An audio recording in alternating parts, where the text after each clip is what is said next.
Yahushai, Bahashim Kwadash, double honors to the elder apostles and elder bishops of GMS, including the elders that came before them that taught us his truth.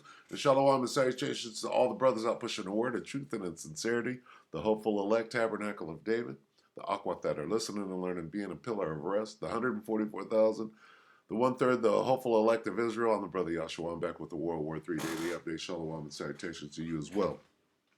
We're going to start right here at Isaiah 13 and 17 in the King James. Behold, I,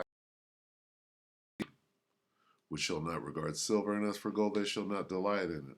Behold means to look, right? I is the Most High, God, will stir up, right, the Medes, the Russians, against them. Them are the Babylonians, who are the Americans. So, God, what does it mean to stir up? It means to put them in a triumphant spirit.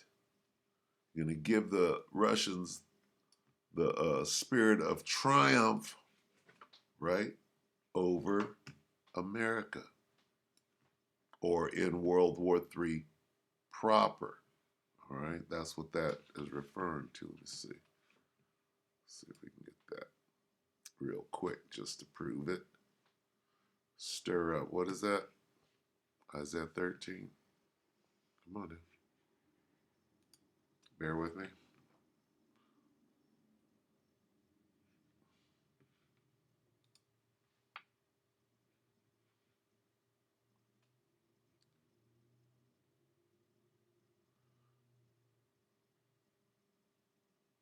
What are we looking for here?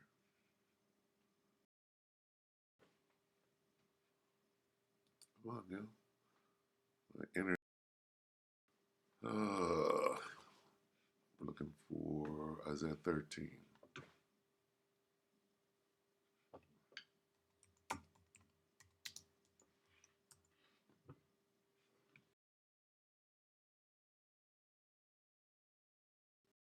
Isaiah 13, 17. Right? And we're going after stir up. I will stir up is what? Or.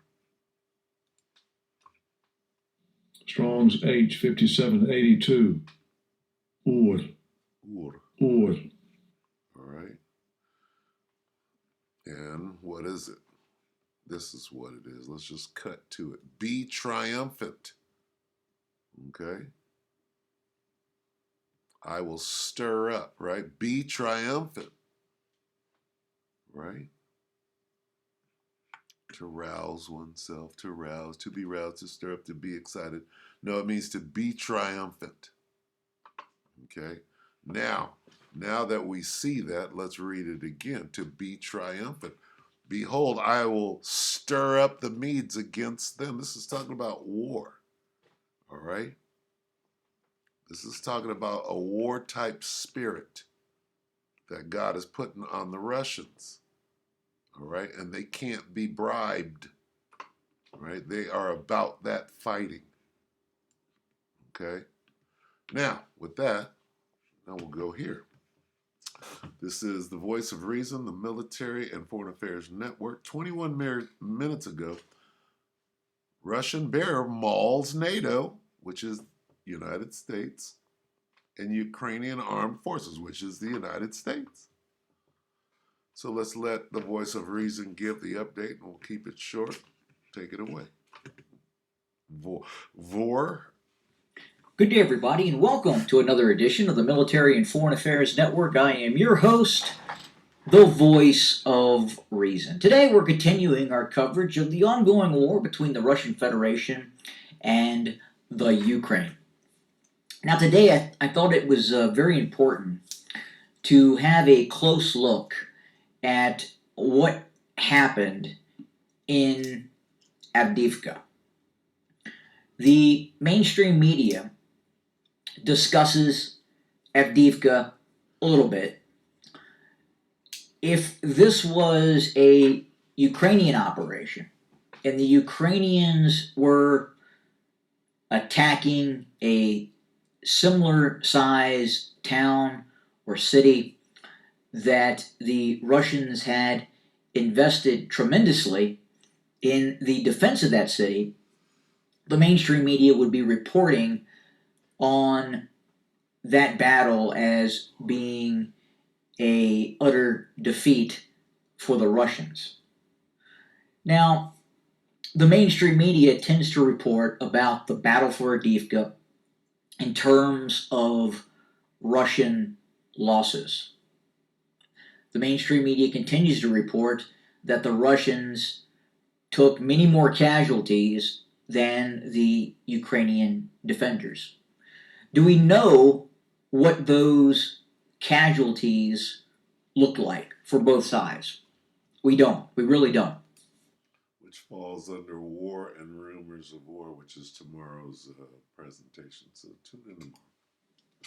But we do know that the Ukrainians would not have left Avdiivka in defeat if they were not taking so many casualties. That was one of the key issues for the withdrawal from Avdiivka. The introduction of the GLONASS guided glide bomb. Again, instead of using large artillery shells, 122, 130, 152 millimeter, 203 millimeter, the Russians started using on a massive scale the GLONASS glide bomb. And they were able to do this well outside the air defense envelope of the Ukrainian military. Now, as you look on the map here, I've gone all the way back to the 1st of February. Now, prior to this, for months, the battle map looked essentially just like it does now. There were some minor Russian advances that had taken place, but not on the scale that you'll soon see. And this is where you see the Ukrainian defenses break. You can see what has happened over the course of weeks of using these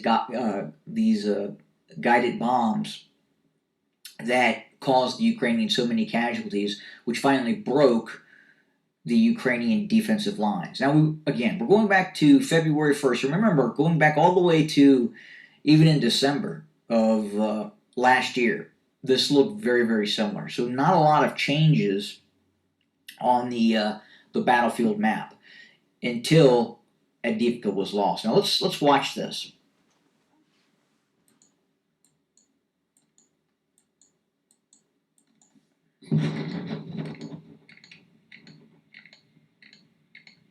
A slow move.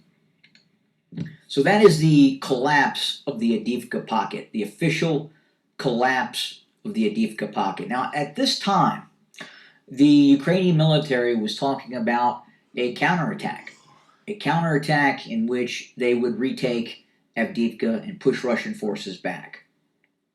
Some content providers were talking about how the Ukrainians were then going to use American-made HIMARS to then attack Russian forces that had moved into Avdiivka and then push the Russians back. It didn't happen. So we're going to continue. And now watch the quickening of this offensive operation by the Russians over the course from going from essentially February 17th onward. Now, again, the triumphant spirit is on those Russians. You got to keep that in mind, right? As to who's going to win this conflict. And this is just the beginning. So you're not going to put anybody in there that's going to take down the spirit that's on those Russians.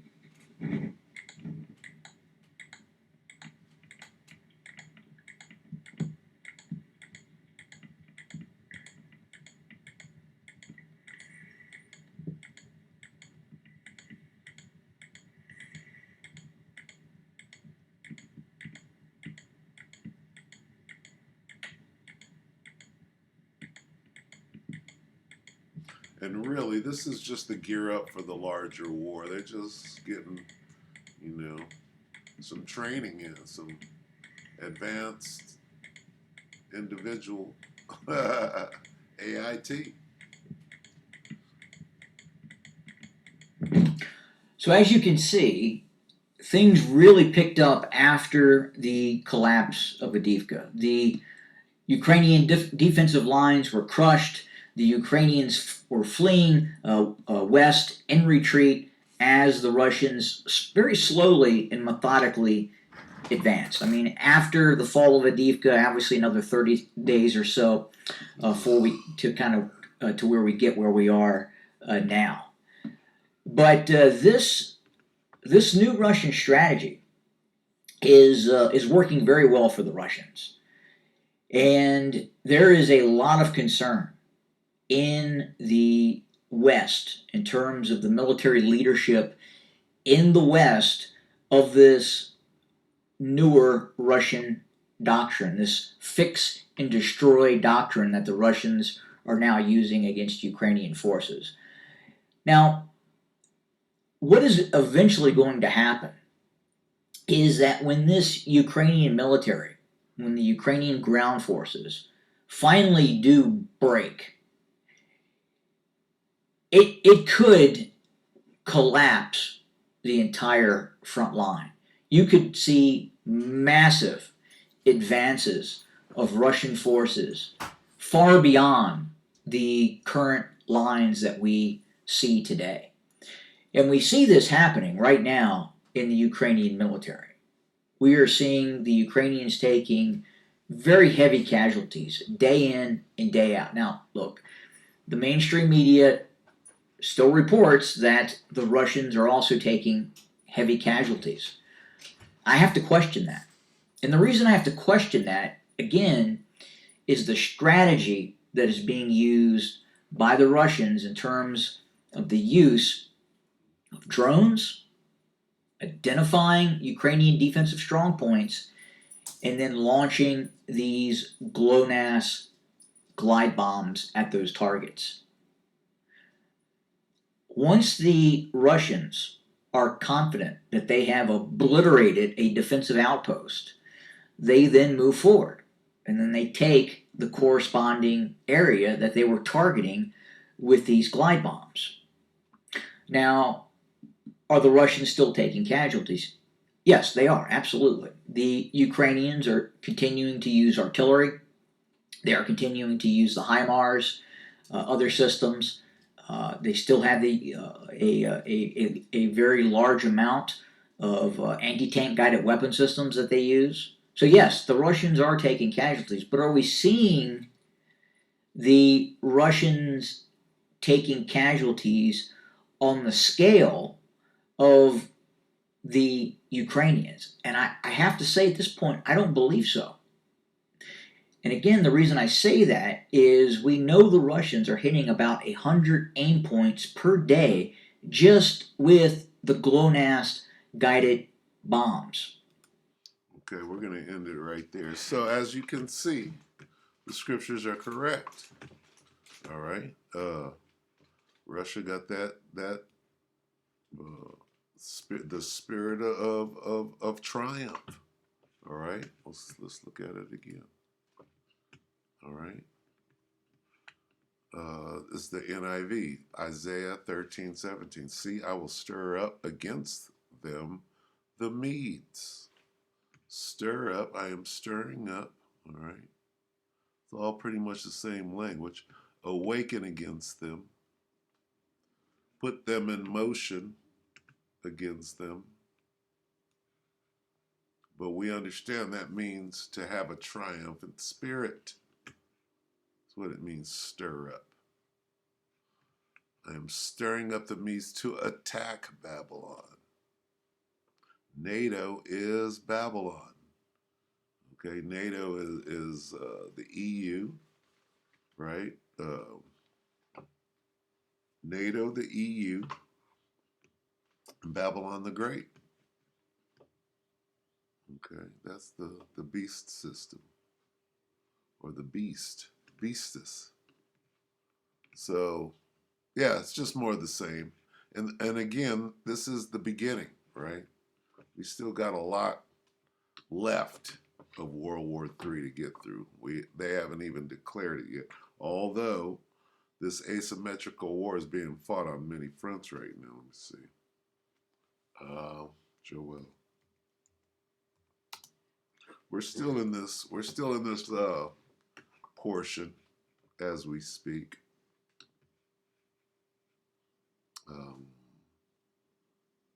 Joel 3 and 9. Proclaim this among the nations. Prepare for war. Rouse the mighty men. Let all the men of war advance and attack. All right. We're still in this area 3. And it's going to go quick because of the new age munitions and all of that. But, we're still. With that, we hope that the elect were edified, you brothers and sisters. Shalom.